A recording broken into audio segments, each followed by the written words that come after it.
दोस्तों, राधे कृष्णा, सत श्री अकाल, आदाब, सलाम। तो आज हम ये है सलगम का बीज, और सलगम के बीज को ज़्यादा गहरे पोट की बात ज़रूरत नहीं पड़ती है। ये मेरे पोट पड़े थे, मैंने इनको फोल्ड कर दिया, और फोल्ड करने के बाद ये सलगम के बीज है। और सलगम का बीज बहुत छोटा होता है, ये देखो बहुत छोटा छोटा सा बीज होता है सलगम का। ये हम सलगम डालेंगे इसमें इतनी दूरी पर, ऐसे छेद कर देंगे, क्योंकि ये थोड़ी सी मोटी भी होती है, इसको मोटाई में भी जगह चाहिए होती है। तो ये दो दो दाने करके हम इसमें सलगम के डाल देंगे कि एक दाना ख़राब भी होएगा तो एक दाना हमारा सक्सेसफुल होगा। ये हमने डाल दिया और इसको ऐसे कर दिया।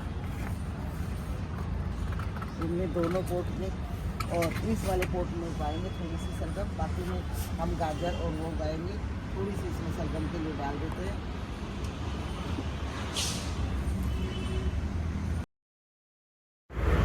दोस्तों, ये मेरी पानी की टंकी टूट गई थी, इसमें हमने मिट्टी मिलाकर भरी हुई है।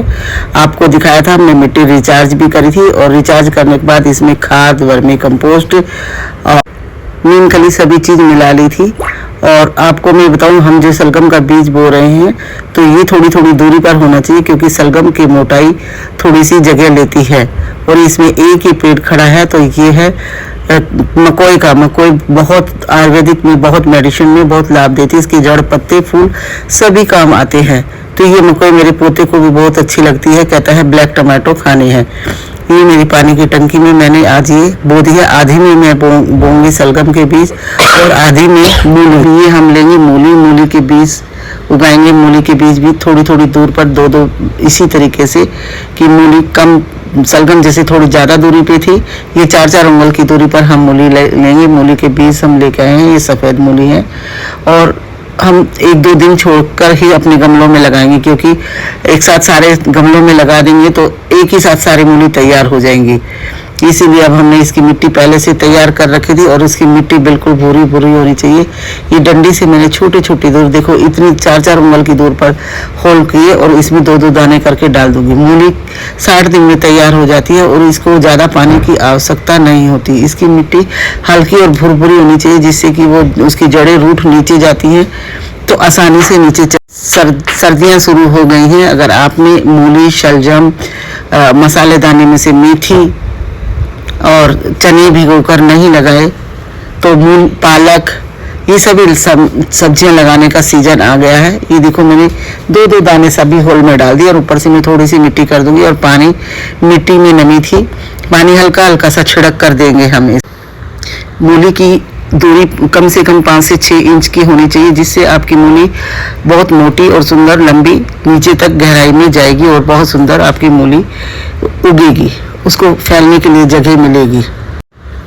मूली के पत्ते, मूली की भुर्जी बनाई जाती है, मूली की सब्जी बनाई जाती है, इसका सभी काम आता है। और मूली का उपयोग मैं आपको बता दूं, किसी को अगर टीबी की बीमारी हो तो मूली के पत्ते सुबह सुबह खाली पेट, जो बीच में छोटे छोटे पत्ते होते हैं, उसको एक चुटकी काले तिल के साथ खा लिया जाए तो वो उसकी टीबी में बिल्कुल ठीक हो जाती है।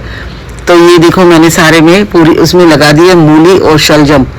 अब हम आपको बताएं कि मिट्टी तो हमने बताई दी, इसकी भुरभुरी मिट्टी होनी चाहिए, और रिवर साइड मिली होनी चाहिए, बिल्कुल हल्की फुल्की मिट्टी होनी चाहिए। ये हम बिल्कुल सभी देखो बराबर बराबर दूरी में मैं लगा रही हूँ, 5 से 6 इंच की। ये मेरी टंकी बहुत बड़ी है, इसलिए हमने इसमें बहुत सारी मूली निकाल दी, और हर साल हम इसमें मूली, शलगम, गाजर, चुकंदर बोते हैं, तो बहुत अच्छे होते हैं। आप भी अपनी छत पर इस बहुत ईजी से उगने के लिए इसमें ज़्यादा खाद पानी की भी आवश्यकता नहीं। दोस्तों, यदि आप मेरे चैनल पर पहली बार आए हैं तो लाइक, शेयर और सब्सक्राइब कर लें। ये हम चने उपचा रहे हैं। चने को मैंने 24 घंटे, ये है चने, चनों को हमने भिगो दिया था, और 24 घंटे बाद, 48 घंटे बाद ये अंकुरित हो गए हैं। तो ये जमने में ईजी हो गए, और हम अपने घर का चने का ताज़ा साग खाएंगे। और अब इसको हम मिट्टी में डाल देंगे। चने के इसके लिए भी गहरे पोट की आवश्यकता नहीं होती है। चने का साग सर्दियों में गर्म होता है और खाने की हेल्थ बेनिफिट बहुत सारे इसके होते हैं। तो ये चने का साग हमने अपने घर पर ही उगाया है, ताज़ा और ऑर्गेनिक बिल्कुल। इन चने को भी आधा आधा इंच की नीचे की गहराई पे उंगली से दबा देंगे या थोड़ा सा मिट्टी ऊपर से छिड़क देंगे। तो आप अपने घर इस की पोट की बात करूं मैं तो इसके पोट को भी गहरी मिट्टी की जरूरत नहीं होती। 6 इंच तक की मिट्टी में चने का साग उग जाता है। और चने हमने अंकुरित कर लिए थे, जिससे कि थोड़ा हार्ड चना होता है तो वो भीग जाता है। पानी हमने ये छिड़क के दे दिया है क्योंकि चने हमारे भीगे हुए थे और मिट्टी में नमी भी थी। और ये सब हम आपको अभी आगे बताएंगे हम क्या